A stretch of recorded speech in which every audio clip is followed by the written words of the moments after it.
When will you see the truth? Tracy Simmons, a Murrow College professor at WSU, got this message under her Facebook post about the religion reporting program. Students had just gone to the Sravasti Abbey, their first excursion for the class. I was so impressed with the students because I said, hey, we're going to go hang out with some Buddhist monks and nuns, and you have to bring a sleeping bag. You can't use your phones because there's no Wi-Fi, and you have to eat a vegetarian diet, and you have to give up coffee. And everyone just said, okay, cool. I was so excited about the trip to Sravasti because I just thought it went so well, and the students were so engaged, and it left the monastics. They told me that they felt so hopeful, for the future because of the students and everything. And I was so pleased with how open-minded the students were that I posted some pictures with a little blurb about it on Facebook page, and I got lots of hearts and smileys and likes and everything. And then the next day, I looked and I had a comment, and it said, "When will you see the truth?" And it was from my mom and my stepdad. This message has not been the only critique from her mom and stepdad about her job choice, which all leads back to Simmons' childhood. So I was raised in Albuquerque, New Mexico, in a cult. And whenever I say that, the first question I get is, well, what's the name of the cult?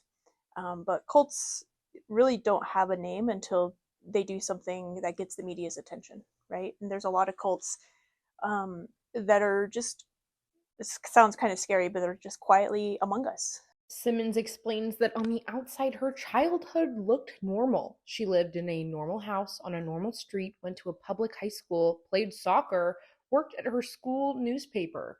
But behind closed doors, there were some weird things happening, like spiritual abuse, financial abuse, as well as isolating members from the outside community. It started out in someone's living room. This man who said he was an apostle and he was getting direct revelation from God. And my mom bought into it because she was deeply, deeply wounded and was looking for belonging. And she had found herself a single parent unexpectedly, and found this group who basically told her how to parent, what to do, and she liked that. And so she got deeper and deeper into this and started giving money to this group, and started at 10% and then became 15% of her income. When Simmons was a teenager, her mom married her stepdad, another member of the cult.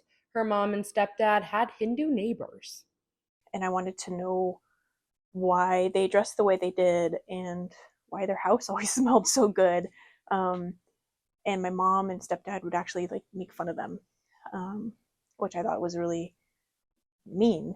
Simmons went to college, eventually settling in Spokane, and came out as a queer woman. They wanted to come visit, and I had started my own religion news publication, and I said, you're welcome to come visit, but I am not going to change anything about my home. I have books about theology up, and I have gay friends, and would love for you to meet them. And they said it's too much. And then they mailed me, I call it the breakup letter, where they said that I was continuing to disobey God's law, so they couldn't be in relationship with me. And the main factors were being queer and being a religion reporter.